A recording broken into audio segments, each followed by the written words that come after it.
Чыгармачылыктын казанында кайнап жүргөн эже агайларыбыздын жашоосу бардыгыбызга эле кызык. Алардын кээси эки тизгин бир чылбырды колуна алып, ысык суук дебей, өнөрлөрү аркылуу элден тапкан рызкысы менен үй бүлөсүн багып келет. Бул ирет биз мына ушул атактуулардын балдарын кепке тартып, сахна артында өткөн балалыгы жөнүндө сурадык. Бүт өмүрүн театрга арнаган Кыргыз Республикасынын эмгек сиңирген артисти Шайыр Касмалиеванын өмүрү чындыгында театрда өтүп келе жатыптыр. Актрисанын ата-энеси да актерлор болгондуктан Шайыр Касмалиева сахна артында залкар таланттардын балдары менен ойноп, ошол эле жерде чамаданда уктап чоңойгонун айтат. Эми мен төрөлгөндөн эле ошо сахнанын артында болуп калдым да. Анан бала чагымда ошо эс тартканда билем бир окуя болгон. Спектакль бүтүп, артисттердин баары концертке даярданып атса, тигилер даярданып атса, көшөгө жабылып турса, акырын көшөгөдөн мен чыгып, элдерди карап турумун. Азыр мен мамамды мурун эже, папамды аба дечүмүн. Анткени тайнем кичине чоңойтуп калгандыктан эже аба деп ушундай болуп калганда, анан мама папа дейлик кезим болчу да. Анан чыгып туруп сахнадан элди карап туруп, азыр менин эжем бийлейт деп айткан экенмин да.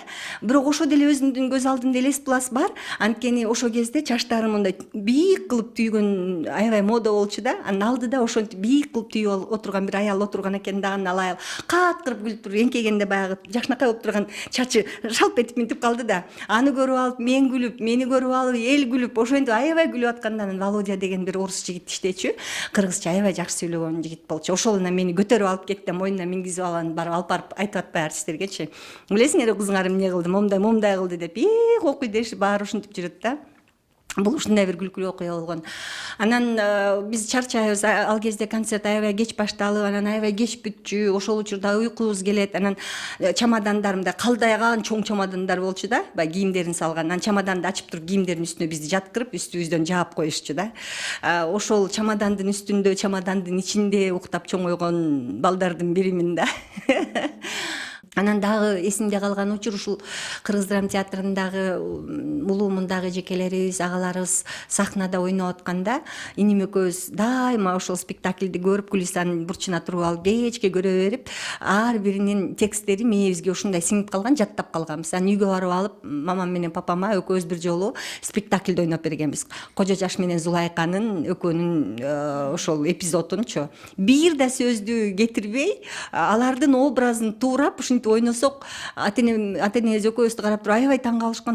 Булар деген готовый артист турбайбы? Булар ушинтип бүт баарын жаттап алышкан турбайбы? Ал кезде сонун жомоктор коюлчу. Альманзордун Сыйкырдуу шакеги деген, эгиз бала деген тимелечи, эми сахнаны да ушу жомоктогудай жасашып, келген окуучулар үчүн, биз үчүн бул мындай жомоктогу дүйнөдөй эле болуп көрүнчү да. Ушул театрда чоңойдум. Мына ушунча жыл, 30 жыл бою, 50 жыл деп кой, эми ар жакта 20 жылың бала чагың театрда болсо, андан кийин ишиң боюнча 30 жылың өтсө, ошондо мына 50 жылдан бери ушу театрда жүрөм да. Ал эми Алина Жетигенованын жылдызы жанып, атактуулуктун туу чокусунда жүргөн мезгилинде уулу Азиз Жетигенов төрөлгөн.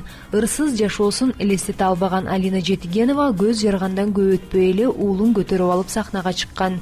Баласын эмизип сахнанын артына жаткыра коюп, ырдап жүргөн маалы көп эле болгон экен. Сүрөт бар, мамам боюнда бар, менин ичиндемин да, баягы 7 айлык ырдап жүргөнүм да.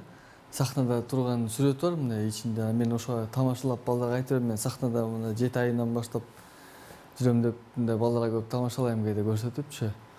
Бирок негизи чынына келгенде ушундай эле болгон, баягы эми мен төрөлгөндөн кийин албетте 1-2-3 ай эме болгондур мамам, чогуч. Анан кийин баягы ошол учурда эме болуп турган кези болчу да, мамамдын да ырлары катуу кетип 84-85.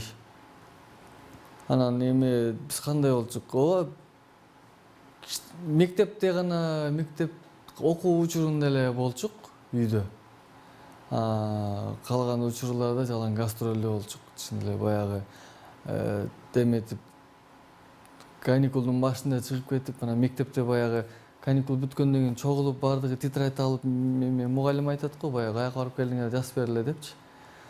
Бирөөсү мен көлгө барып келдим, бирөөсү мен атама барып келдим десе, меники болсо бир 36 айыл чыкчу да.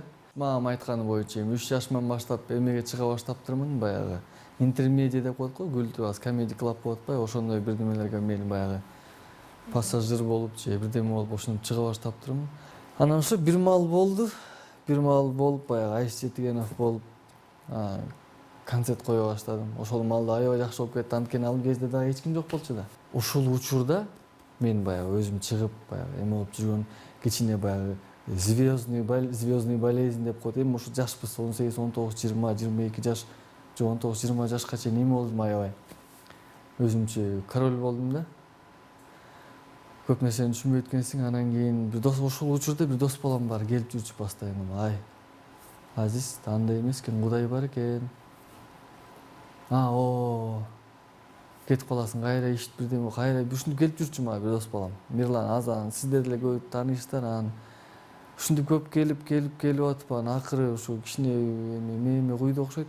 Ошентип анан кийин баягы 1-2-3 жыл окуп, ырдап жүрүп анан кийин ушул чыдап койгом да. Ошону мен быйыл санасам 2,5-3 жыл деп атам, бирок санап көрсөм 2,5 жыл болуптур. Тырдабай койгонумачы сахнада. Актаңдай төкмө акын Элмирбек Иманалиев менен ырчы Гүлбүбү Орозкул кызынын тун кызы Айзора Иманалиеванын балалык кези да сахна артында өтүп калган. Бала күндөн ата энесин ээрчип той топор концерттерге көп барып калган Айзора өзү да чыгармачылыктан алыс кетпей журналистика кесибин тандаган. Балким бул тармакты тандашына анын бала кезде сахна артында атактуу инсандардын курчоосунда жүргөнү таасир бергендир. Негизи атам дагы, апам дагы экөө тең чыгармачыл адам болгон үчүн биздин дагы балалыгыбыз ошо сахна артында дагы мындай өтүп калды, күлкүлүү окуялар менен коштолду десем болот.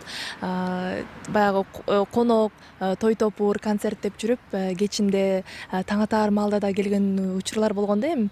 Баардыгында эле болот эмеспи, анан бир таңга жуук, таңга маал келип туруп эле анан 1-2 саат сабагын кылып алып эле кайра мектепке жөнөтчүмүн да. Мындай күлкүлүү окуялардан эстей турган болсом сахна артында бул кичинекей кезимдеги эле атамдын баягы Токтогул Сатылгановдун ролунун спектакль болуп калды да.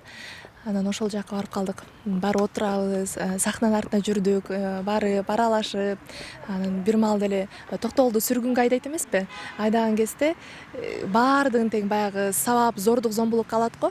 Анан ошол учурда аз эле жерден сахнага кошо чыгып кетейин деп ыйлап берсеңерчи, урбагыла атамды урбагыла деп ушундай кылып жаңжал чыгаргандар эсибизде да. Анан баягы баардык баягы чоң ата, чоң апаларым болсо, кой, уят болот, кой, кыздар антпейт да, мындай дейт. Анан бизди араң эле алып калышкан да ошол учурда. Жакшы эле күндөр өттү. Анан бирок мындай балдардан караганда биздики баары бир эми чыгармачыл адам болгондон кийин, чыгармачыл адамдардын баласы болгондон кийин бир аз башкачараак өтөт да. Анткени эл көзүндө жүргөн адамдардын катарында болуп каласың да. Ал адамды мисалы сен туура эмес иш кылып койсоң, эртең деген бул мунун баласы экен, ушунун баласы ушундай болуп калган турбайбы, ата энеси жакшы тарбиялаптыр деп айтпасын деп мындай өзүмдү көп жерден мындай тартып койчумун да. Эми кой, андай мындай кылбайын, тигиндей кылбайын, эртең ата энеме сөз тийип калат деп. Бирок ушул нерсенин деле жакшы жактары көп эле экен. Негизи мен уялчумун да башында. Сен деген Элмирбек Иманалиевдин кызысың, сен Гүлбүнүн кызысың деп ушинтип сураганда аябай уялып, тартынып, мындай жок деп туруп басып кетип калчумун. Жок, ким айтты силерге депчи. Сыймыктанам негизи. Ушундай атам бар экенине, ушундай алтындай болгон апам бар экенине. Ата энесин ээрчип жүрүп сахна артында чоңойгон шоумен Манас Алыкуловдун балалыгы кызыктарга бай. Алсак атасы концерт алып барып жаткан маалда оюнга кызыгып жоголуп кетип, жада калса ага издөөдө салышкан экен. Мен өзү негизи төрөлгөндөн баштап эле ошол сахна артында башталган, чоңойгом. Өзүм негизи сахнада жүрүп, артында жүрүп ушинтип өсүп, жанында музыканттардын аппарат койгон байкелердин жанында отуруп эле атам сүйлөгөндө кандай музыкаларды бериш керек, качан бериш керек, бүт баарын үйрөнүп алгам. 5-классымда атамдын музыканты ичип алып анан кийин кимди таппай үйдө жини келип эч ким таппай айтканда мен айткам, ата мен билем кандай болушту, койчу сен билесиң деп. Деп турам. Бир күнү концертине барып Кеминби, чоң Кеминде концерт болду, атам концертте 2005-жылы. Ошондо 5-класс болчумун. Ошондо атамдын бүт ар бир номерин, ар бир ырларын өз убагында, өз микрофонду, бүт музыкаларды настройкалап бүт билгенден атам ошондо таң калган да. Сен кичинекей болуп ушундай немелерди бересиң деп. ооба деген анан 6 класста атам мага аппаратура алып берген. Ошол аппарат менен атамдын концерттеринде жүрдүм, коюп, анан атам мага көнүп алды. Атам мага көнүп алгандан кийин атам менен чогуу тойлордо жүрдүм. Анан кийин сахна артында артисттер менен жакшы сүйлөшө баштадым, жакшы тил табышып. Сахнанын артында жашагандан кийин мен кичинекейимден төрөлгөндөн баштап билем да. Ысык көлдө Кадыртын фестивалында атам алып барчу болмок. Ысык көлдөн да жоголуп кеткем. Мени чөгүп кетишти, же суу неметип кетти деп коркушуп, бүт артисттер издешкен да. Бүт мен деген артисттер издешип, анан кийин мен тапкандан кийин концерт башталган. Атам алып бараткан концерттерде ойноп эле жүрө берчүмүн, ошо спорт ортосунда, филармонияда ушинтип эле ойноп эле чоңойдум.